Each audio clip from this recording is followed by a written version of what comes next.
Steeler Nation. We got the same your regulars here, Shannon and Tony. I'm Kevin Tate filling in for Bad today, but this is still the Hangover, my favorite show on the SCN network. I'm just happy to be here with Shannon and Tony, and we're going to talk some football. How you guys doing today? I am Okay. splendid, Kevin, and thanks for being on the show and quarterbacking today. Like I said, man, thanks for having me. I really appreciate it. Shannon, you good, man? I'm doing great, and just a pleasure to have Kevin Tate the Great, the living legend, the man, the myth, the legend. I'm just glad to be on here with you today, buddy. Hey, I'm glad to be with you, man. This is your house. I'm visiting, and my wife would say otherwise about all that Kevin Tate the Great. But hey, guys, so this is the title of the show today is the NfL's March Madness is underway. So I mean, this is that time of year. We just coming out the combine. There's draft talk everywhere. There's the free agency. I mean, the franchise tag ends tomorrow. We're gonna talk a little about Lamar Jackson. We think the Ravens will do since they're in our division.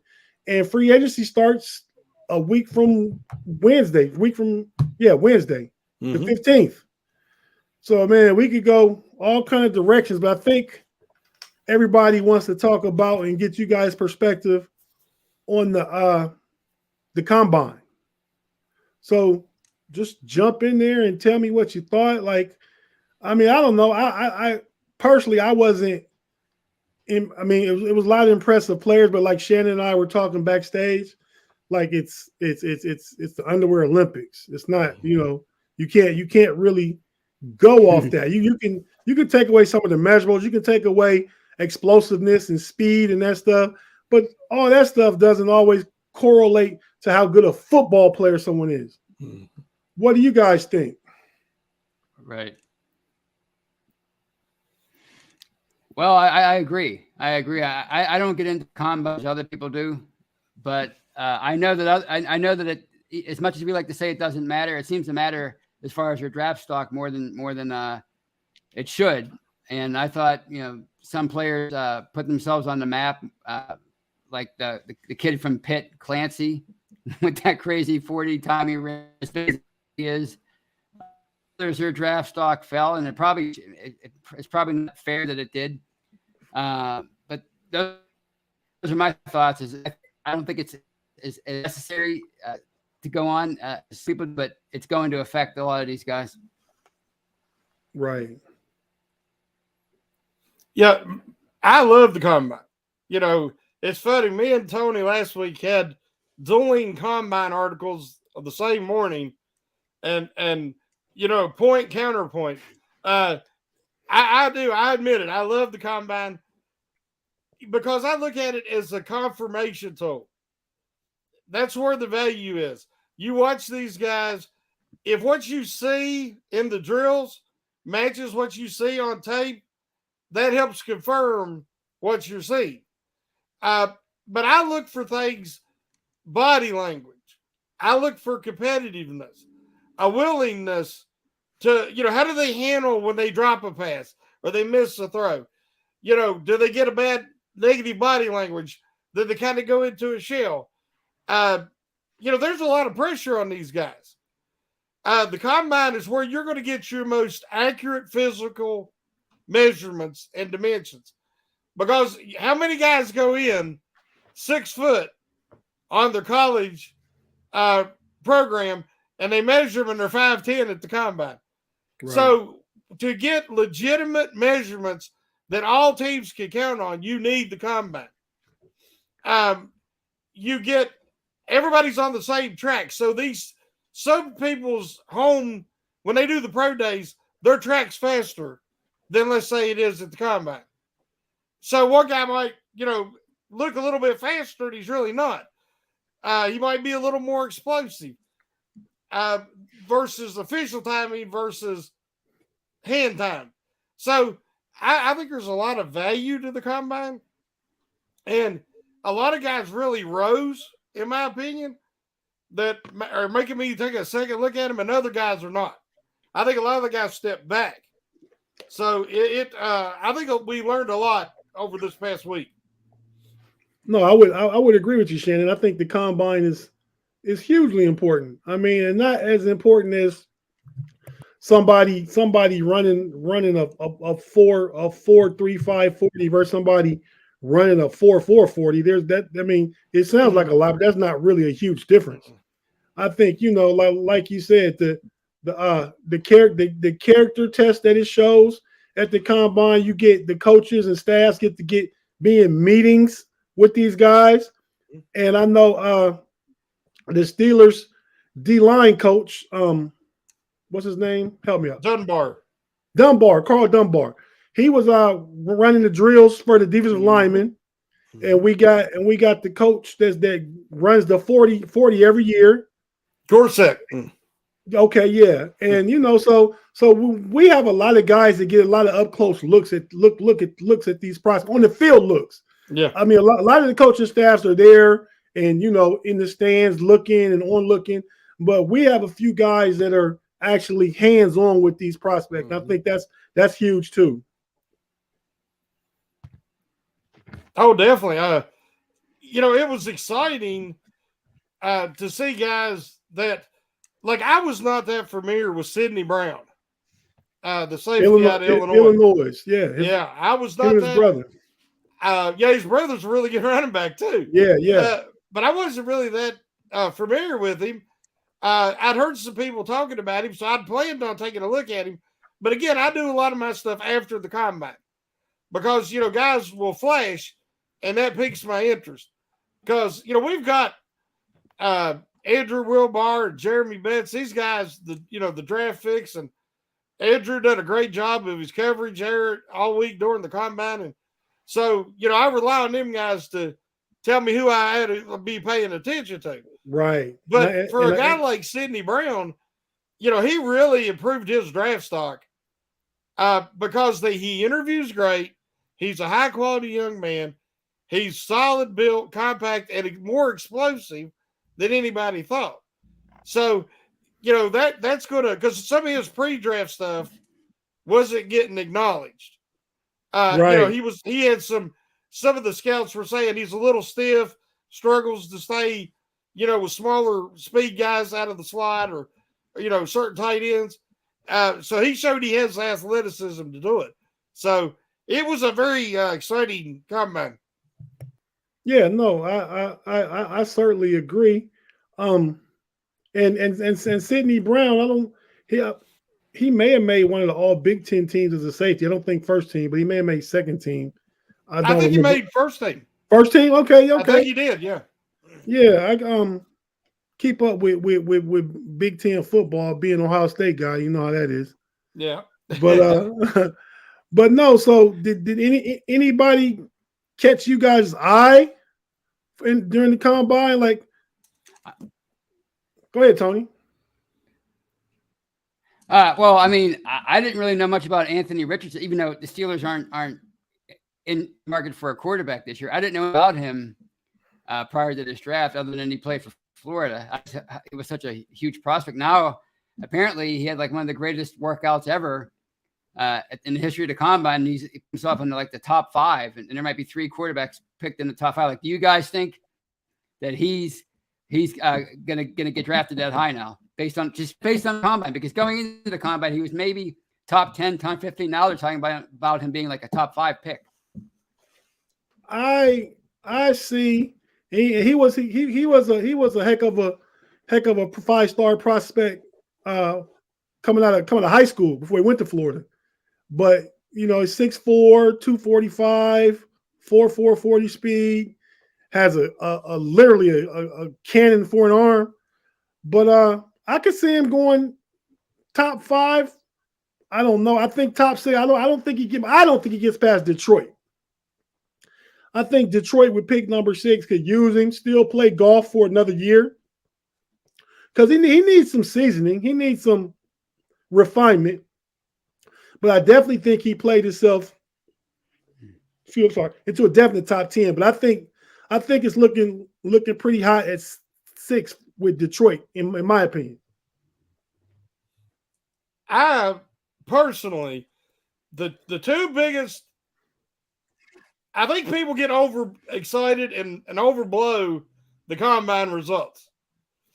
To me, Richardson and Nolan Smith out of Georgia were two guys that are ever on, they're athletic freaks and everybody's drooling over them now, just like they did Willis last year from Liberty.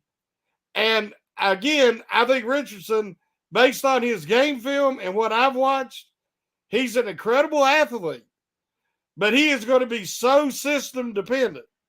He is going to have to go just like Lamar Jackson. Lamar Jackson had to go to the right place where somebody was going to build an offense around him. And Baltimore did. And he was MVP. And he looked unstoppable. But every defensive coordinators adjust. And they adjusted to his strengths and exploited his weaknesses. And he's never been the same. And he hasn't shown that he can evolve to that next level. To me, when you watch Richardson, the Ravens should consider drafting Richardson because they've already got an offense built for a quarterback that relies on his athleticism. And Richardson has that in spades. He's bigger than Jackson, presumably more durable. Jackson's already starting to have some nagging injuries.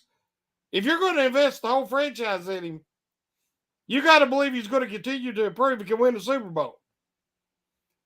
So if you pick up Richardson, you have that, franchise Jackson, pick up Richardson. Excuse me. And then you're prepared for whatever happens in the next two seasons. So I don't think Richardson's a fit everywhere. But you put him in that offense with the Ravens, with that arm he has, he throws the ball way better than Jackson. And he has a more natural throwing motion. And he can do everything else. You can actually let Jackson play this year on a franchise tag. That to me sounds like a natural progression because there ain't a whole lot of quarterbacks that you could draft to replace Lamar Jackson. And then Nolan Smith, to me, he was the number one high school recruit. Excuse me. He was the number one high school recruit coming out of high school. So we know he's a freak athlete. But he hasn't had the production. So I think people, if they reach for him, they're going to regret it. Right. So the Ravens picked 22nd. I think he'll be long going by 22. So if the Ravens wanted Richardson, they'd have to make moves. I mean, somebody will reach for him. And I think that whoever reaches for him, he's a huge boom or bust guy. Yeah, but I mean, I think some of the same things were similar when we talk about Josh Allen when he was coming out of North Dakota State. His first 2 years he was all over the place, but now we put him in the top 5 QBs all the time now, pretty regularly. So I'm not saying that Richardson can be that, but if you're a team and you're bad, and you get and Detroit has the extra pick. This pick is from the Rams, from the Stafford Golf trade. And they still have their other, I think, 18 or 19. They still have their other picks. So I don't think they have anything to lose. It could be an insurance policy, get Golf off the books, paying them, $35 million a year, something like that. Get him under the rookie contract and load up and see what he can do and try and go for it. At the very least, you just wasted the pick that you got from the Rams. And you just get out there and try and draft another quarterback or sign somebody in free agency or bring Golf back. I don't know, but I can see both sides of the coin with that one.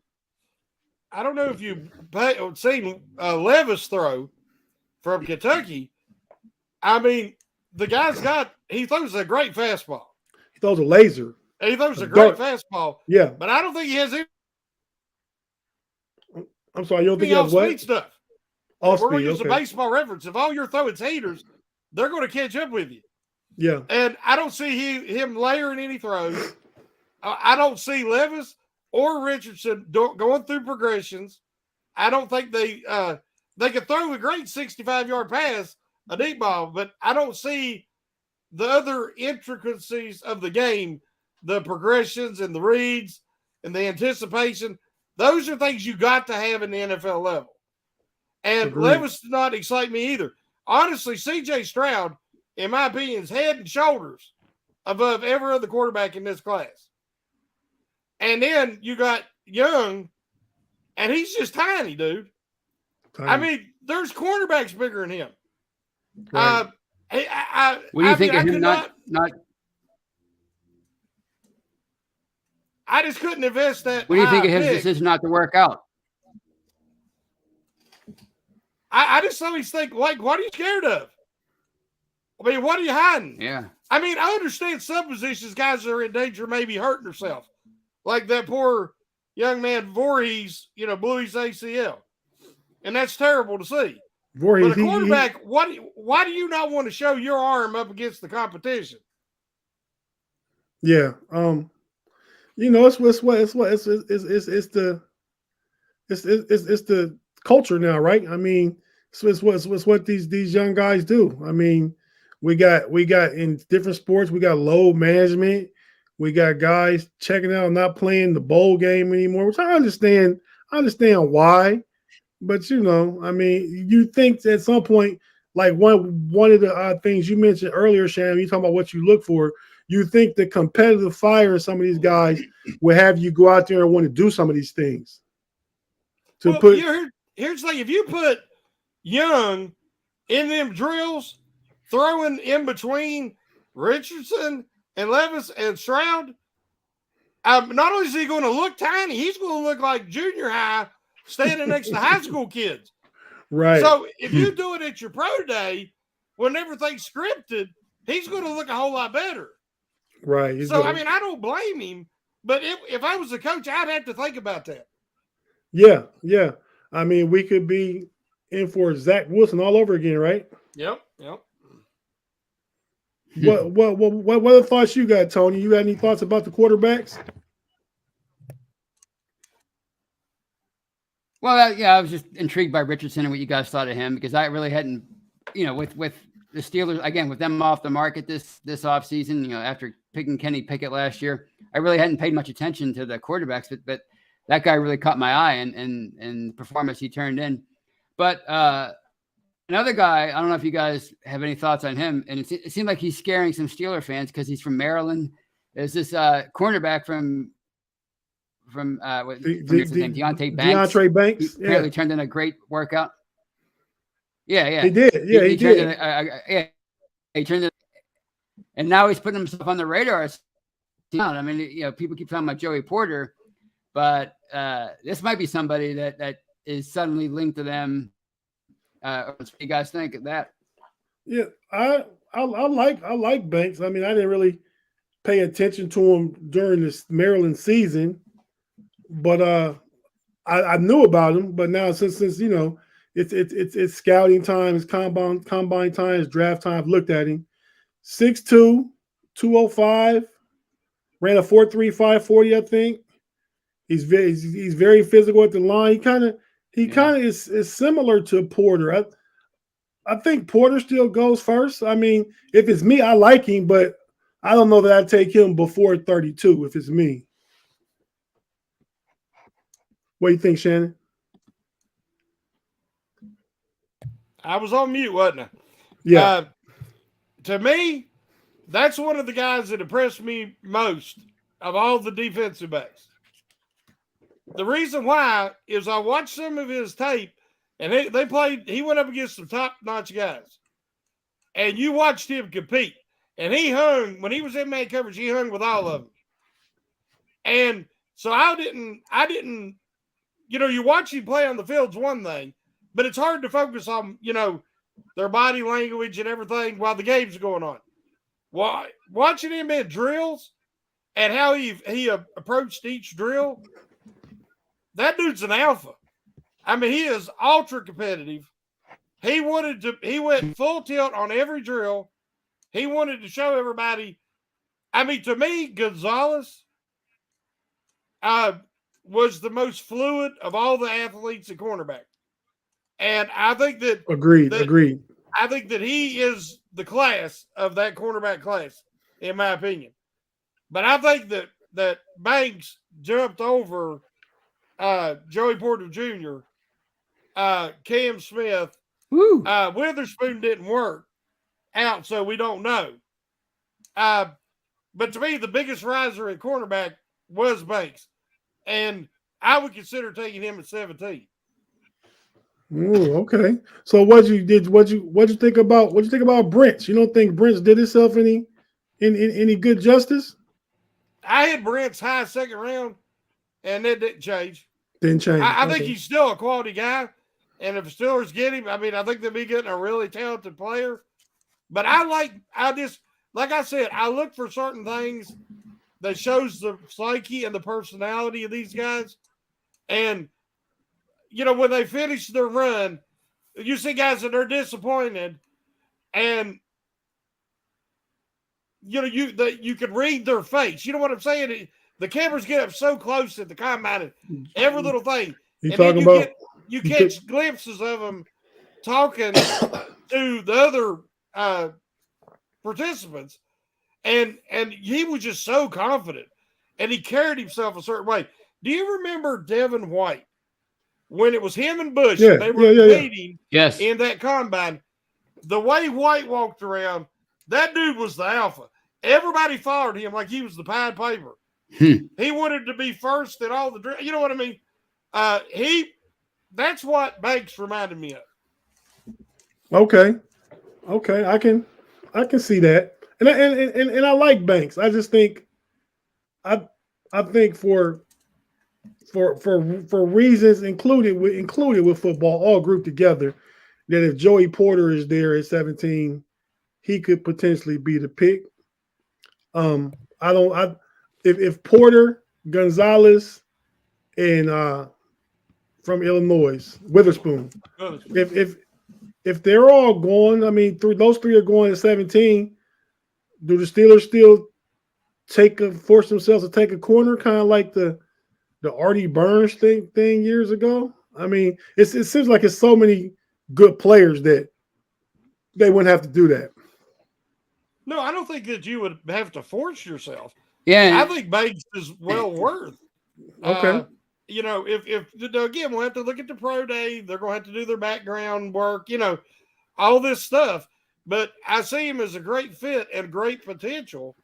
And if they end up bringing back Cam Sutton, then you would have your future cornerback one that you wouldn't have to rush into that position. Banks has it all. Right. If they think he has the right mental makeup, then I don't think that would be a stretch. But again, there's going to be some really good players at that spot. I'm just saying he's a potential. Okay. Yeah. See, I had him mid to late second, but the combine moved him up to late first, and that's why I say if I'm the Steelers, I'm thinking 32. But I understand your reasoning and all your critique on why you say he could be a fit at 17. But moving on, so let's talk about the franchise tags and Lamar Jackson. I think Baltimore has till tomorrow morning to either use the exclusive or the regular franchise tag. And what do you guys think is going to happen? I mean, they're going to franchise tag in one way or the other. It's basically, to me, it's like the Ravens. It looks like Baltimore is going to hit Lamar with, go see what you're worth in the open market, and we have the right to match it. I think that's how they're going to dictate what they do give him or they don't give him. Because if they don't give it to him, assuming they use the exclusive franchise tag, somebody offers something more than what they want to pay, then they get 2 first-round picks from that team. What do you guys think? I mean, if Lamar left, it certainly would weaken our division. Agreed? We all agree on that, right?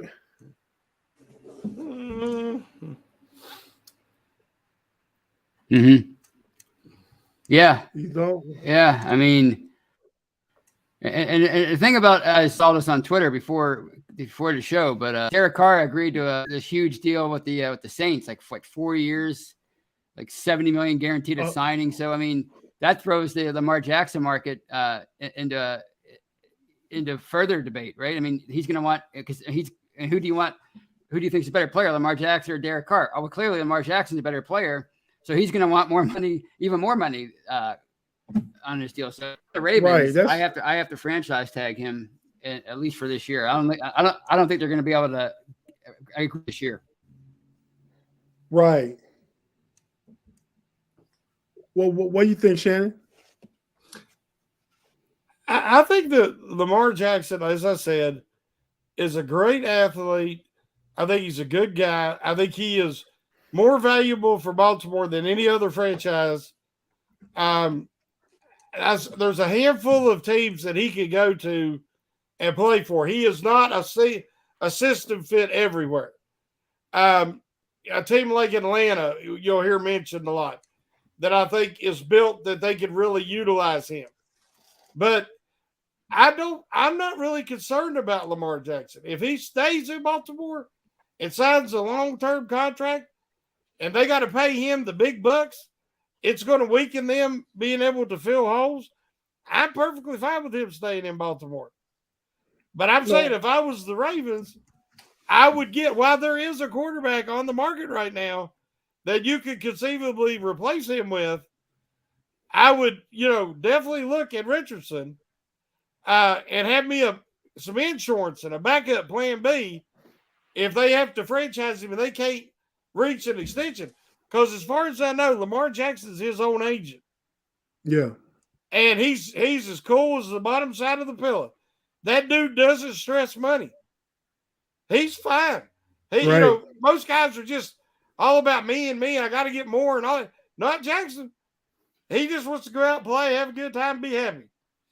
He's all about his team, his teammates.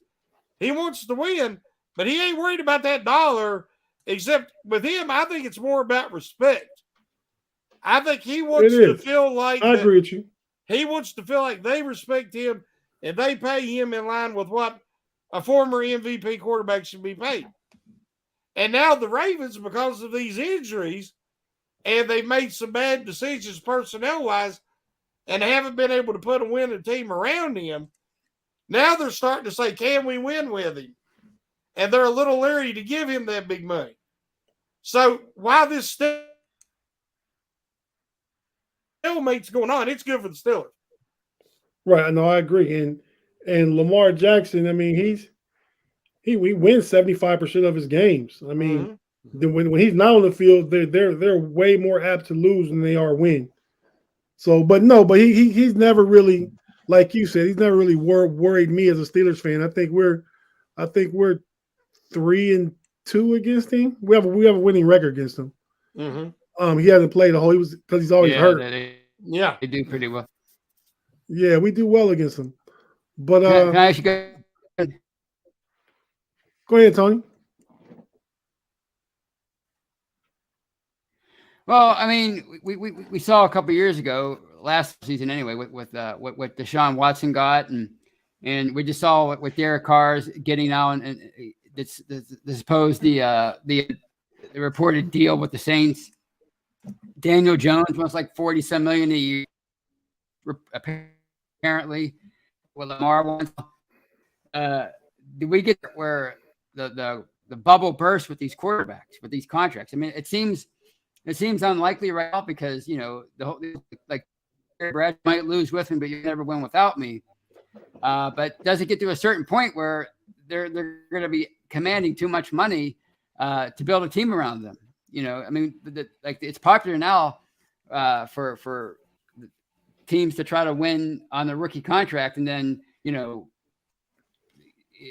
take it from then you have to try to be creative once you sign a guy to a big deal. But does it get to a point where you're like, well, we're not even going to bother trying to sign you to a big deal because it's just too much money now? Well, I think we can all agree that the Browns stressed and ruined the market. By doing that. They did that. And, you know, that's what had Kyler Murray in a tizzy when he was trying to get his money. Lamar Jackson now won't sign. I actually think the Derek Carr deal is kind of fair. He got 4 years, 150. What's that, about 36, 37 million a year? Mm-hmm. Thereabouts, 37, 38. Mm-hmm. So, I mean, that's what I think that's fair. And right. Daniel Jones needs to come in. Yeah, Daniel Jones needs to come in beneath that. But these guys with these absorbent contracts, Dak Prescott and these guys like that, but they get it just because they're next up. I mean, they're good quarterbacks, but they're not force multipliers. They're not making teammates better. If I'm paying you $45 million, Dak Prescott, then you need to make everybody in the field that your skill players better. I shouldn't have to go pay Amari Cooper $18 million or pay, you know, whoever else they have to pay because Dak needs pieces around him. He needs to make the pieces around him better.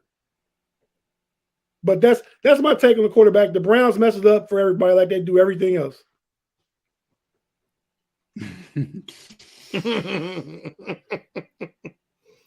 Shannon, thoughts? Oh, I totally agree. They reset the market.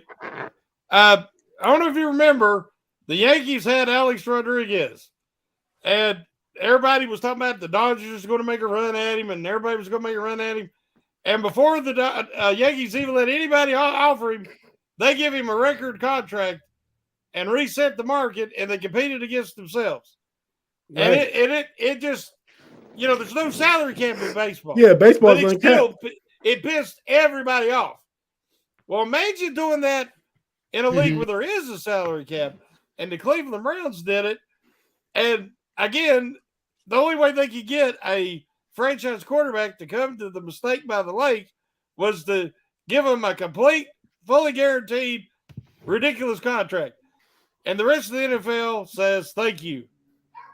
Yeah, he Deshaun Watson was not finna get that. Nope. Get that contract. Cleveland came in at the 12th hour. Jimmy Haslam and Barry, the GM, at the 12th hour, they come in and say, hey, we'll give you this fully guaranteed. And so they were just trying to basically buy him. Deshaun Watson was on the plane to either Carolina or Atlanta at the time. Yeah. And Cleveland got him back in the building, said, we'll do this. And it just, ever since then, it's been going up, up, up, up, up. Yep. So free agency starts the 15th. What do you guys think the Steelers doing free agency with their own and who you think they might try and bring in? But before we get in there, let's take a quick break. And if you're watching on YouTube, we're not going anywhere, which is going to be a 10-second pause. We'll be right back.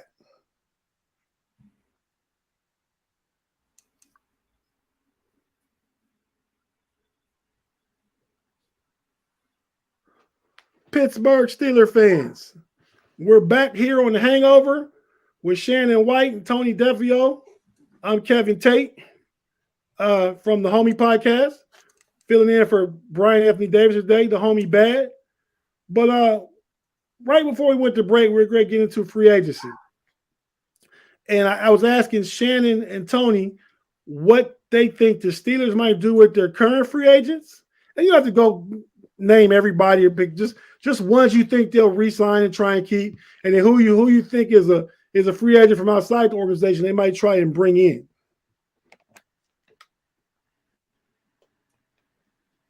Well, as far as their own free agents, I like to see them keep Cam Sutton, but isn't he signed a deal that's $14 million a year? Isn't that like the projected deal he's supposed to? I mean, to me, that'd be like paying Shea Townsend $4 million a year. Imagine that. I mean, he was a valuable player for them, but he was basically Cam Sutton back then.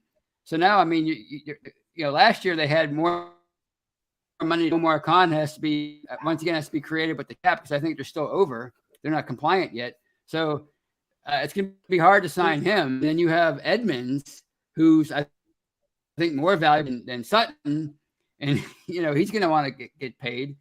So I'm thinking maybe they can sign somebody like Larry Ogunjobi at a decent deal if he wants to stay here. Okay. And Cam Sutton, is that the number they're talking about? 14 million? Wow. That's what I thought I saw a few weeks ago. No, I'm sure you did. I'm not questioning you. I'm just questioning the 14 million.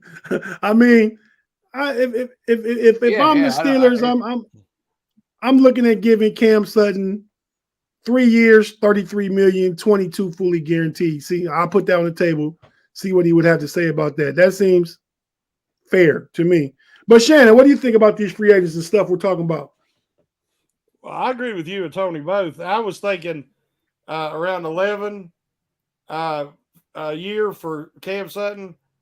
Again, so the 3 years, 33 sounds right in line for a high-end cornerback too, because that's what he is. And he also has the most value for the Steelers, because I think this will be another guy, if he leaves, another team's going to get him and not realize how important it was for him in the fit here in Pittsburgh. It's the only scheme he's ever known. And he is very intelligent, and he's able to make up for some athletic limitations because he's so intelligent and smart and instinctual. So would like to have him back at the right price. And again, try to draft you a future quarterback one. You'd like to bring Larry O back at a reasonable price. But again, Terrell Edmonds is my main focus because of his connection with Mika Fitzpatrick.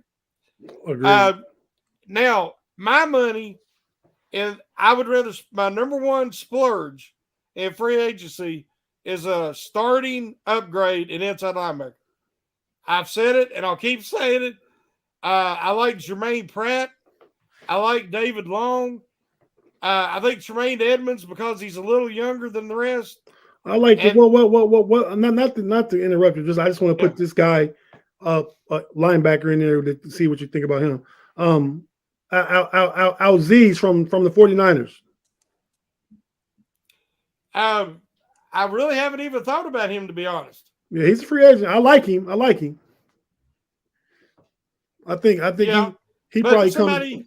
What I want to see happen there is I want to see them get a true upgrade, because we keep getting guys just past their best by date. Right. Now Kendricks got released by the Vikings, and everybody's like, oh, we got to get Kendricks. Last year it was Miles Jackson. The year before that it was Joe Sherbert. I don't want that. There's 7 guys right now that are around 26 years old in their prime entering free agency. I want one of them guys. I'm going to throw something out there that'll freak people out. But Devin White was on Instagram today saying, he's entering the last year of his rookie deal, and he's talking about that they might try to move him. And he's giving that impression. If Tampa Bay would listen to offers, I'd be calling them right now and saying, you want the 32nd pick? And I would trade in a heartbeat for Devin White. Devin White is better than anybody in this draft class, and he's better than any of these other free agents this year. And there's some good ones. I'd take a 25-year-old guy, I'd put him on that Steelers defense, and I wouldn't worry about the inside linebacker for a long time. So once you do that, you're committing to paying him then, right? So if you trade for him, you're going to pay him. Yeah, well, you're going to, if you get the cheapest guy they're going to get, it's going to be at least 14 to 18 million. Any of these top 7 inside linebackers that I'm talking about is going to be up there. I agree with Edmonds cost that much. You think Pratt cost that much? Oh, I think Pratt's a great player. I mean, to me, if you look at his coverage grades, he was second and third in about every coverage grade in inside linebacker. So when you think of Pratt, I always think he's physical. He's knocking guys loose from the ball. He separates bodies. But he's actually a lot better in coverage than people realize. Right. Jerry Cherry Band says White with Pitt. Dream on. These guys, I would love it too. What you say, Tony? Like any of these free agents, there was in his prime, because that's what they've been looking for. That's what they've been looking for. They've been looking for somebody to be Shazier. That's what they hoped Devin Bush would be, and obviously that's not happened, and it's not going to happen. It looks like. So that's the thing. I mean, you know, as Shannon said, you know, they brought Miles Jack in, hoping to get the Miles Jack from 2017, and basically they got Vince Williams, a solid player, but he's not dynamic anymore. He's just a solid. They need somebody to play along that Vince Williams type guy, an inside linebacker, and they haven't been able to find that. You know, they brought Mark Barron in a few years ago, hoping he would be that guy, and he wasn't. Who was the guy they brought in a year before that played for the Bears? He kept getting matched up against that Chargers receiver in that one Sunday night game. Yeah, Bostic. Yeah. So I mean, that's the thing. These free agents, if you're going to invest that kind of money in these guys, are they the true upgrade? Or like Shannon said, are they past that, even though they're still in their prime theoretically? You know, guys like that are so valuable. Why are these teams not hanging on? That's my question, because we can get a Devin White and lock him up. I'd be all for it. But if you can't go commodity, are these other guys? Are they going to come in here and finally be that piece that they're missing in the middle of that defense? One exception, and this is just my thought, what I like potentially. I doubt that it happens. The Steelers bring in Bobby Wagner, second team All-Pro last year, still playing at a high level. But let me tell you why. Drafting linebacker, along with Mark Robinson. Then you got Bobby Wagner and Miles Jack grooming the next two linebackers, learning from some really good veteran players. I just like that blueprint right there. Not saying it'll happen. I like that. Like I said, Bobby Wagner was second team All-Pro last year. Like 6 sacks, 3 or 4 interceptions. He played crazy good ball last year. It ain't nothing against Bobby Wagner. Bobby Wagner is a heck of a player. Right. I mean, that's one of the class inside linebackers of his era. I mean, he the guy's got Hall of Fame numbers. But what I'm saying is this Steelers defense, the offense is done. They're rebuilding. The offense is young. The defense isn't. The defense has Cam Hayward. The defense has, Watt is experienced. He's 28. Hopefully he don't have the injury problems as JJ had. But I want to see a guy that can grow with this team. And these guys that are 26, the guys I'm talking about, they've got experience, all of them at least 5 years. They can come in, bring some experience, but also have some longevity with the team. And that's just the way I'm looking at it. I want to see these guys. It's good to have a veteran here and there, but Cam Hayward is not going to be around forever. No. And so this year the problem is, guys, I don't know if y'all paid attention. The defensive line did not impress me at the combine. Who impressed you at the combine? I thought the big nose tackle from Florida did himself well. From Florida. Gervin, something like that. Oh, yeah. I know what you're talking about. Yeah, I thought he did well. But what, you say maybe a third-round pick? Yeah. But what I'm saying, I mean, I'm not seeing any guys, like a Stephon Tuitt or a Cam Hayward, or they got to get some quality and some beef back in the trenches. And on that defensive line, we've talked about getting a mid-tier free agent who's a space eater. Get some size on that interior. And, bring back Larry Ogunjobi and hope you have a stronger class of defensive line next year. Because I keep seeing Breezy thrown out there from Clemson. I'm sorry, he didn't impress me. He moved. I don't think his tape's impressive. I like Brian Breezy, but then, I thought he did his drills well, but we're talking about the combine. But I think what we're talking about with a guy like that, we're talking about pedigree. He was the best high school player in the nation. Went to Clemson, had some injuries, some troubles, but we know the talent and pedigree is there. So I kind of like him. If he was there 17, I wouldn't be mad at that pick. Oh, I wouldn't touch him in the first round. But again, beauty's in the eye of the beholder. Right. What do you think of? Go ahead, Tony. Oh, I'm sorry. There's a delay. What do you think about from Pitt? I mean, there's somebody who put on the map the last big I looked at. He was like, which surprised me. They're comparing him now to Aaron Donald because of his size and his athleticism. He ran like the best plus guy in like 20 years. So I mean, there's somebody who's probably not even going to make it to 7, and he really put himself on. Think of him. Kalijah Cansey from Pitt. I think he's really good. I don't think he's a Steeler. I don't think he's a Steeler fit though. He's too small to play the 5 technique. No, so, he's a 4-3. Right. Yeah, he's a 4-3 D tackle. Yeah, not. He can't get over the nose, and he can't take on 2 guys on the end in the 3-4. But he's a great player. He probably won't get picked. Not a first-round pick. He's just not a Right. Well, no, he's yeah, a first-round pick. He's first-round pick. Yeah, but not for a 3-4. Yeah. Oh, okay. Yeah, that's all that is. But okay, so continue on with this. Got 2 more things real quick. So each of you guys, if everything went your way, and you got who you wanted, and you got to be realistic at 17, 32. Like, you're not finna get Will Anderson at 17, so don't say Will Anderson. But pick who you think the Steelers could get that you'd like to see him get at 17, 32, and 49. Each of you.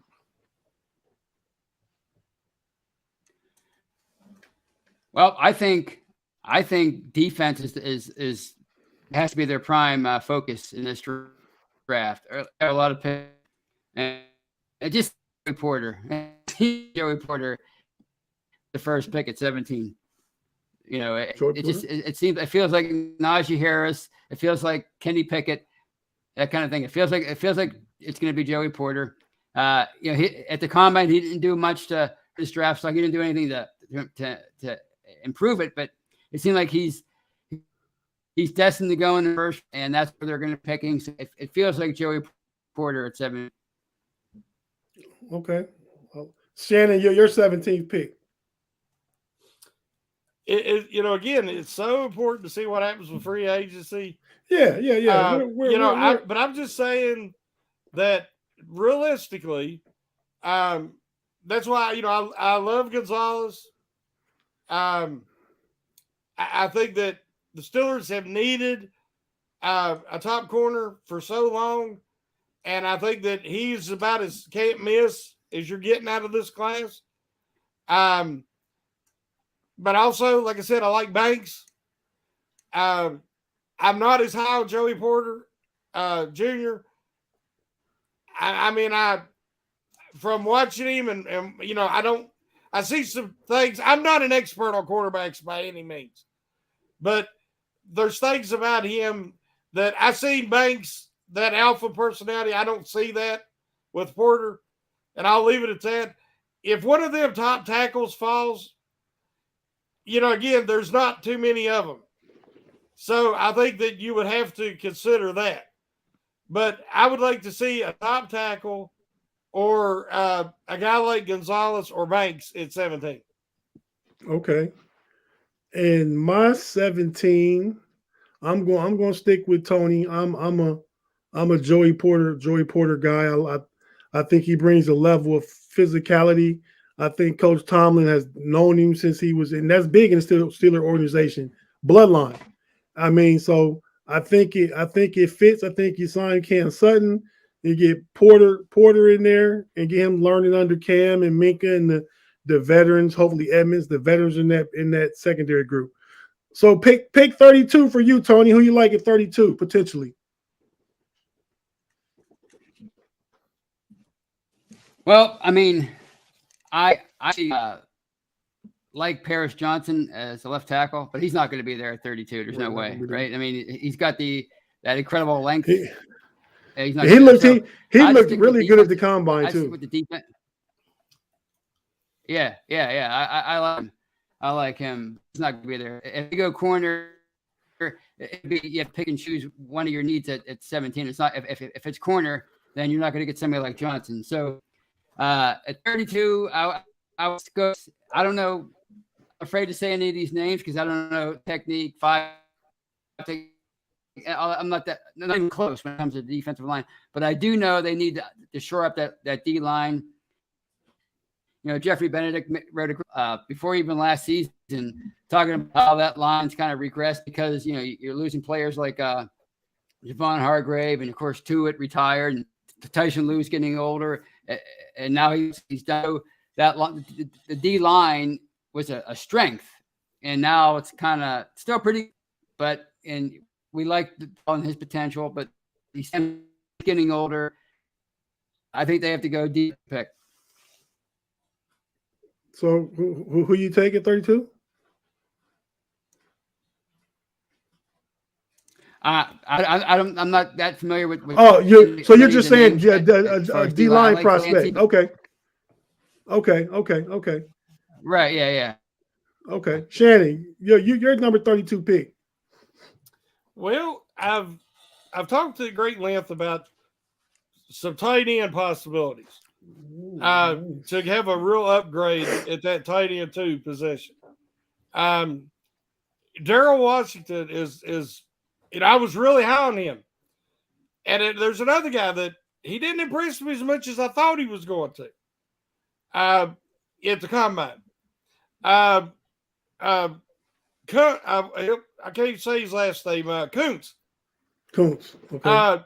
Another guy who's tall, big, who really, you know, his RSA scores were excellent.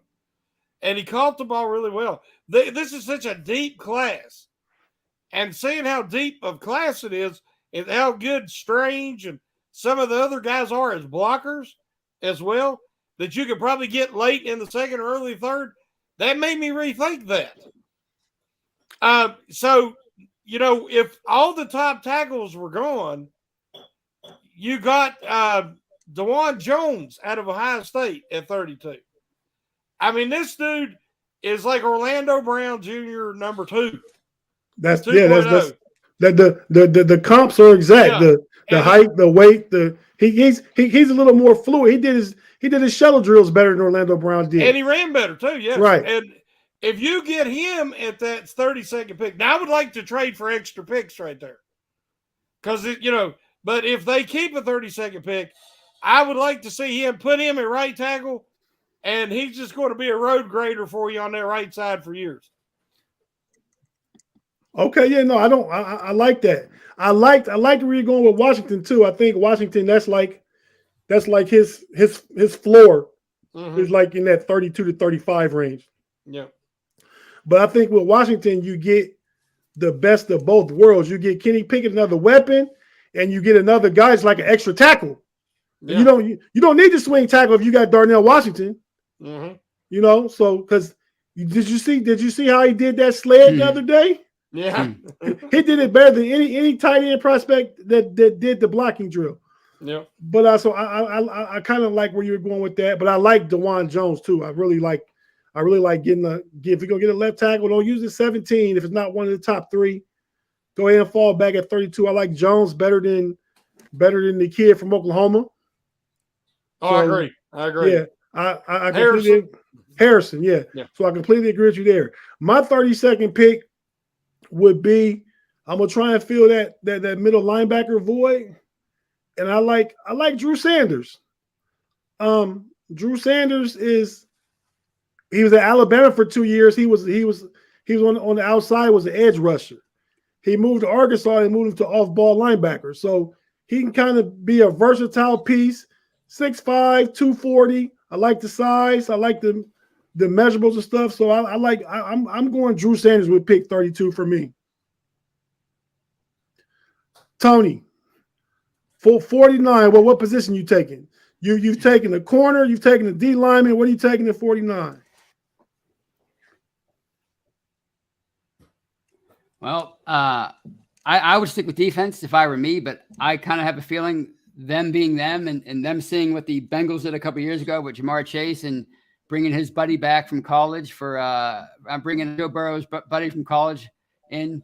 I think they're going to go with Jordan Addison from Pitt at 49. Do they need a receiver necessarily?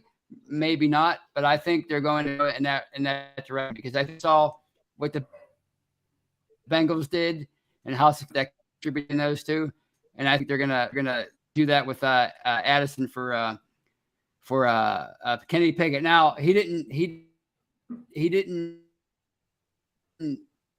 test well at the combine, from what I understand, but he did. He ran slower than expected. Kenny Pickett had this thing. He's gonna run like a 4.3, high 4.2 something. He ran a 4.47, I think. But I think if you wanted Addison, which I understand that you'd have to get him at 30. He's not going beneath 32. He won't be there at 49. But I understand what you're saying about getting Kenny Pickett another weapon. No, he might have played bottomed himself out where he dropped to 32, but he's not going to drop to 49. No. Yeah. Well, what do you got at 49, Shannon? Okay. I'll give you two options. I was really high on Drew Sanders. And I still like him. He's very raw. Because as you say, he's had 1 year of off-ball linebacker. He's been come in Alabama as an edge. So he's raw. He's got a lot of potential. But, I told you I look for intangibles at the combine. And one guy stood out to me. And everybody knows how I am about my linebackers. But I like me some Jack Campbell. Yeah. Jack Campbell, baby. Listen, the guy's explosive. Great vertical. Great broad jump. Always drills. He 3-cone, everything. He run a 4.7. It don't matter. The guy has got instincts. He's got a great first step. He plays a full step faster than everybody else. And when he gets there at 6'5" and 248, he wipes out bodies. The Steelers haven't had that. If you get the right free agent and you draft that kid, and then you got a developmental guy like Mark Robinson, and re-sign Robert Spillane to have some experience, and then I won't worry about the middle linebacker position anymore. And I would really like to see Jack Campbell there. I'm afraid that he'll go earlier, and I don't know if they want him at 32. But the other name is you want a meat eater and a guy on the interior of that D-line is Mazie Smith out of Michigan. I think at 49, he'd be a great value. He'd fill a big need. And I think he hasn't hit his potential yet. I think his ceiling's higher than we realize right now. He was on a good D at Michigan. So I think that he would be another option at 49. Yeah, I completely agree with you, man. That's kind of where I'm at. But I mean, I get, if it's me, my last pick at 49, the kid, and similar, we need big bodies. We need, he's not like Mazie Smith. That guy is like the strongest guy in the whole combine. But I go with Keon White from Georgia Tech. Yeah. The edge. But he's like 6'6", 280 and fluid. So, I think that's just another piece. You pair him up with Leal, and you got those guys, move those guys around. I think you're cooking with good hot fire. You know what I mean? Yeah. So yeah, I kind of like that. So okay, last thing before we get out of here, question for you guys. Steelers at the combine every year, obviously. The brass is there. Omar Khan used to be Kevin Colbert, Mike Tomlin, the coaches. All the prospects, all the players rave about Mike Tomlin and his staff.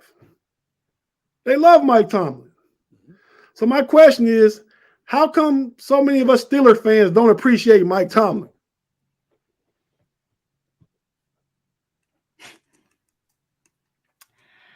I don't know. They've turned the no losing season thing into a bad thing for some reason. I don't know what it is. I mean, it's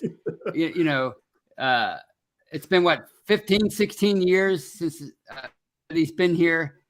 He's basically had the same career that Cowers had. People keep going on about his 8-9 playoff record. That was Cowers' playoff record, Super Bowl 40 run. So, facts. Good stuff, Tony. The book isn't. Yeah, the book's not like Tomlin. So he wins. We saw what he did last year, right? I mean, they were supposed to have their first bad season, and they didn't have it. People weren't impressed with the fact that they kept beating average teams, even though they kept calling them a below average team. It didn't make any sense to me. I thought he did one of his best coaching jobs last year. And why they don't appreciate him, I don't know. But people should know they felt the exact same way about Bill Cowher up until Super Bowl 40. A lot of revisionist history going on with that man. After he went retired and ascended to heaven, and he's the greatest coach ever. Right. Okay. Any thoughts, Shannon? I think there's it's hard to talk about this because everybody wants to make it things that it isn't. I think that, he's had quite a few years with a Hall of Fame quarterback, with some Hall of Fame players, with the best organization in the NFL. And I'm prejudiced. I know that. I love the Steelers. I mean, I think they're the best. I think the Rooneys are the class organization out there. And so I think any coach, you have loyalty, you have job security that other coaches don't have. I mean, I'm shocked Tomlin don't try things, go forever fourth down, because the Rooneys ain't firing him. I mean, but he still plays conservative because, that's who he is. But I don't think a lot of people question Tomlin, the coach. Tomlin's a great man. He's a great motivator. He's a great individual. I think that, when you're talking about, people call him a cheerleader. Well, Tomlin isn't so much an X and O's coach, but he showed a willingness to be more creative this year that helped them have a winning season that I didn't think was possible that early going. But he did, he moved back and showed some flexibility, something he's going to have with his first real rebuilding job. This is his first real rebuilding job. And, he stopped using the bell cow running back and he started using Warren. And they did some defensive fronts they hadn't done ever under his tenure. So he allowed other people to have input. I think the criticism of Tomlin comes from his assistant coaches because they are his hires. And it looks like that he only hires people that are no threat to him as a head coach. And then he keeps them longer than he should. Now, I cannot justify keeping Matt Canada for another year. Some people do. I'm not going to justify that. And I think that the Steelers will have improvement this year because Pickens, Harris, Warren, all these young guys will improve naturally. But their ceiling is going to be capped with Canada's limitations. And I think after this year, they'll let him leave. They won't renew his contract. They didn't have to fire nobody because we know the Rooneys don't want to do that. And then we'll get the offensive coordinator that everybody wants. But I think Tomlin is a great coach, but I don't think he's a great guy hiring coordinators and assistants.